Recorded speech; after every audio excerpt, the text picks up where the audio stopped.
there, my name is Megan and welcome to my channel. Today I'm going to be doing a review for the Southern Bookclub's Guide to Slaying Vampires by Grady Hendrix. But before we go ahead and get on into the review, if you are not already subscribed to my channel, please go ahead and hit that subscribe button as well as the little bell icon so you can be notified every time I post new content.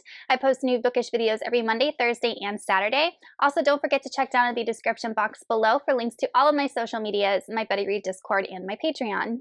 The way that I'm going to structure this review is I'm going to talk about the plot, the characters, the likes and dislikes I had for this book, and then I'm going to give the book an overall rating. And I will be discussing some spoilery aspects of the book, so I'll go ahead and put those timestamps down below as well if you're just interested in skipping around to any specific portion. The Southern Bookclub's Guide to Slaying Vampires is a standalone horror paranormal book that follows a group of Southern women who live in Charleston, South Carolina, and they are up-to-do, fairly well-off women, and it takes place in the 1990s. Our protagonist's name is Patricia, or Patty, and she is married to this psychiatrist who is trying to elevate his career, and she has 2 children. This book does take place over about between 3 to 5 years, so the children do grow into older teenagers over the course of this book. And Patricia at one point was involved in this book club and just couldn't get into the books these women were reading. They were mostly literary fiction, so kind of on the sly, some of these women decided to start this different book club where they read basically true crime like type books, mystery, sprinkled in with some more, I guess, traditional literary works, but the group basically focuses on gory crime novels. One day this man moves into the neighborhood and he's supposedly the nephew of this older woman that lives down the corner from Patty, and at first Patricia is curious and a bit attracted to this character. His name is James Harris, or Jim, but as the events of the story unfold, some strange things start happening. Patricia begins to suspect that there's more to James than initially appears, and eventually she comes to the conclusion that he is a vampire. Now, that might sound a little bit silly and that this book is, I don't know, funny or satirical, but when you think of vampires, think of more the Dracula type vampire of this book. This is a horror novel, so the vampire is not Edward Cullen. He is not friendly. He is cruel, manipulative. He feeds off of people without regard to who he is feeding off of. He is just a nasty being. So when I was reading this book, I really appreciated that Grady Hendrix was portraying vampires this way, because we get so much of the softer vampires, but vampires suck people's blood. That is what they do. So they should be portrayed in a way that's very horror-like. Our main character, like I said, is Patty. We're reading from her point of view, and she is a housewife, and we kind of get a lot of scenes of her day-to-day life being a housewife. And her husband, in my opinion, I could not stand him. His name was Carter. He was condescending to her. He took her for granted. He didn't show her any appreciation or love, in my opinion. He was the most stereotypical, horrible husband of a housewife that Grady Hendrix could have written.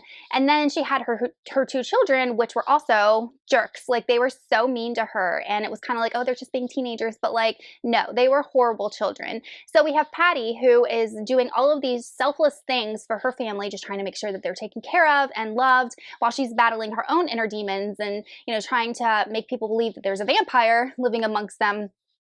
So it really was frustrating at times reading from her point of view, just knowing that she was right and the people around her just were completely disregarding her as a person and her efforts and her self-sacrifice. So I did feel a lot of frustration for Patty and what she went through. And it wasn't just her. So the group of women that is part of Patty's book club, are all housewives, and they all are women that just want to take care of their families and put everyone first beyond themselves. And all of them have husbands that are unappreciative. A couple of them are dealing with domestic abuse. So it's just a hard situation to read. Having said that, I do feel like Grady Hendrix was very much exaggerating this. Not all men treat their wives like this. So it was kind of hard for me to believe that every single man, every single husband in this book acted that way. They were all narcissistic jerks because not all men are like that. There are some good ones, just like there's, you know, good and bad women. We're all human. But I think that Grady Hendrix was really trying to hone in on how underappreciated stay-at-home moms are and just maybe how much they do contribute to managing a household and that they should be respected more. So I think there was just like some commentary on that, some undertones that Hendrix was trying to put in there. But at times, yes, definitely frustrating to read from Patty's point of view. Then we have the other women in the book club, and honestly, none of these women stood out to me. In fact, I got a lot of them mixed up over the course of the book because none of them had their own personalities. There was about 4 women, and they were just kind of the same woman. I really liked how Grady Hendrix wrote female friendships in this, even though I read a couple of reviews and people were very critical of it, because when things got tough, a lot of Patty's friends abandoned her. Basically, all of them abandoned her and didn't support her even when she came to them, you know, bearing her soul and with evidence and arguments, and they just completely just didn't want to hear it, didn't want to believe it. And a lot of the criticisms were like, you know, there are genuine female friendships out there, and he was kind of showing that women were catty and superficial. But I think that there are situations where that happens, especially if you're in like a very social setting. Like if you're living in Charleston, South Carolina, and you're part of like the elite social class, that's a tight-knit group of people. And it's very easy to become an outcast and basically shunned by that group of people if you think in a way that's different than them. And that's kind of what happened to Patty briefly in this story. So I think, once again, Grady Hendrix wasn't really focusing and saying that female friendships are all bad or toxic. He was trying to show how social inequality exists. And then we have James Harris, also known as Jim, and he is obviously our antagonist, and he is a vampire. And the way that vampires are written in this book are a little bit different, and Jim is very manipulative, and I don't think he does it with any type of like magic or charm or anything like that.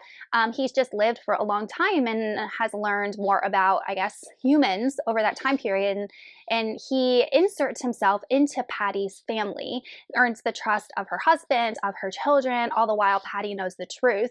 And that is tough. That was tough to read about. She knew this killer, this liar, this manipulator was sitting in her house. She knew that her son was spending time with him, and no one believed her. So once again, that was a very frustrating thing to read about.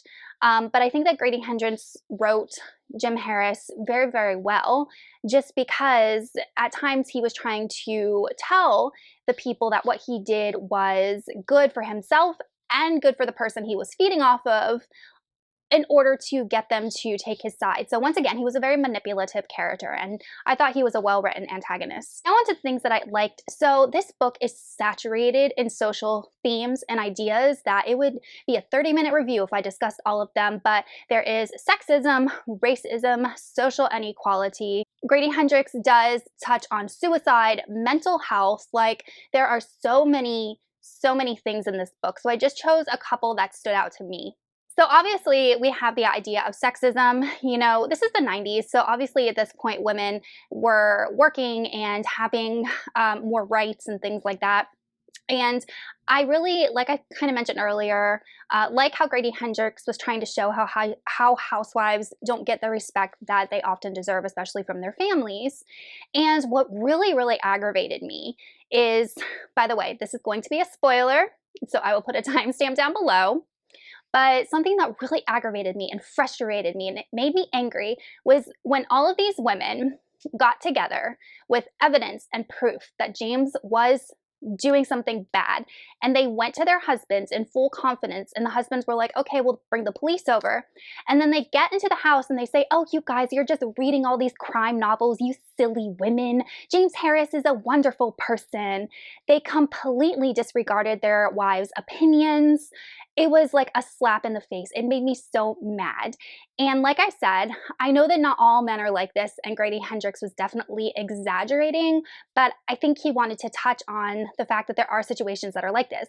I know if I ever went to my husband and I had a genuine concern, like, he wouldn't dismiss me as being, oh, that silly woman, she reads too many books. Like, he wouldn't do that. But I'm sure that there are situations where it's happened in the past and still happens today. So that was just a touch on just sexism. And then because of this, Patricia actually attempts suicide.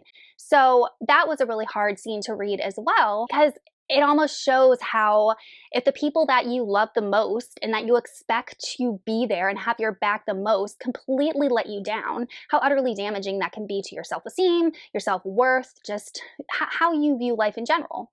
Another thing I really liked are the horror scenes in this book. I thought that they were really well done. I'm not a big horror reader, so I really don't have that much to compare it to, but you know, most of this book was everyday 90s housewife scenes, day-to-day things, but then Grady Hendrix would just throw in these horror scenes that made me cringe. They were so disgusting.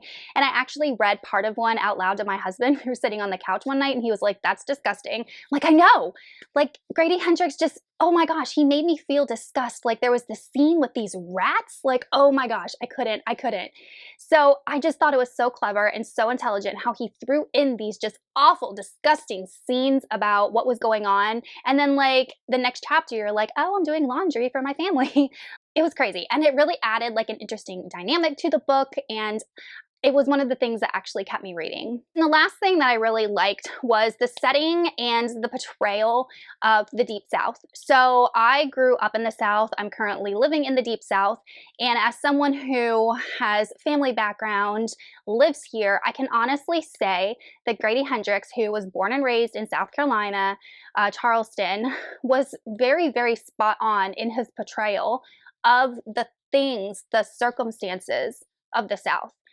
And I read a couple of reviews where a lot of people were criticizing certain things and certain portrayals of people in this book. And in the back of my head, I was like, okay, well, you must not be from here because I am. And I know that he's correct, at least from my experience. So I can honestly say, from my personal opinion, Grady Hendrix was not embellishing, he was not exaggerating, he was very spot on in his portrayal of a lot of the things in this book with regards to race relations, with regards to social class, with regards to the setting. It was very accurate. As for the things that I disliked, it's mostly going to revolve around James Harris and his vampirism.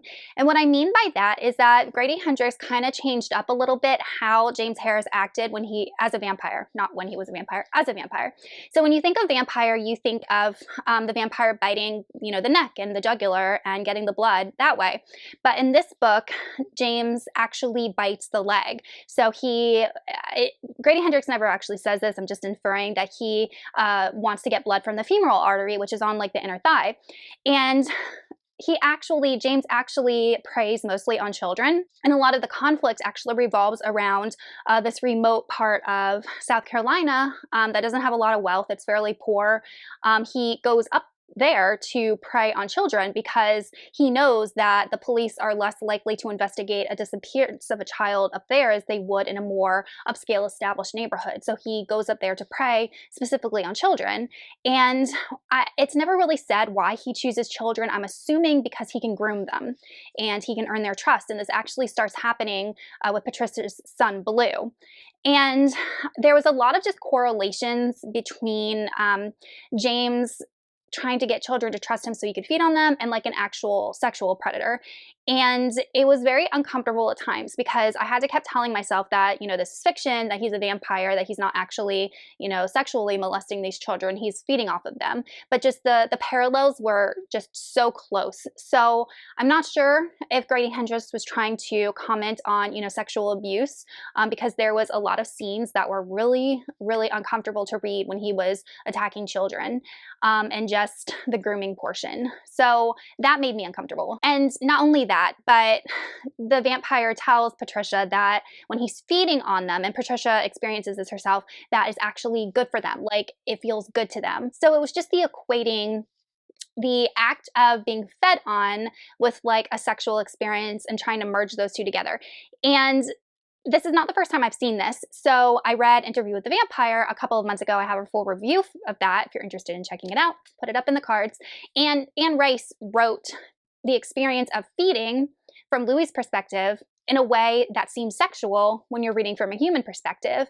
And I said in that review that it's one of the only ways that an author can describe something that no one has ever experienced.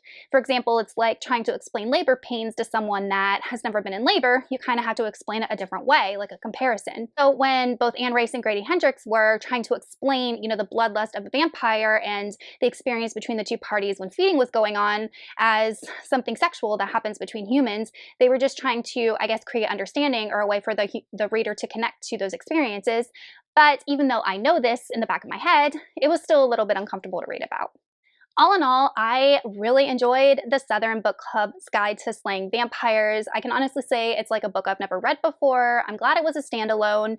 I can't say I will ever read it again because it's not a particularly happy book, and it made me feel a lot of emotions, a lot of indignation, a lot of anger, a lot of disgust, and I always say anytime an author can evoke strong emotions from me, that, in my opinion, is a good writer. So I ended up giving this book a 4 out of 5 stars, and Grady Hendrix is definitely on my radar. I do want to read more of his books. Okay, you guys, let me know in the comments if you have read this book and what you thought of it, or if you have any other books by this author that you'd recommend, and I will see y'all in another video soon. Goodbye!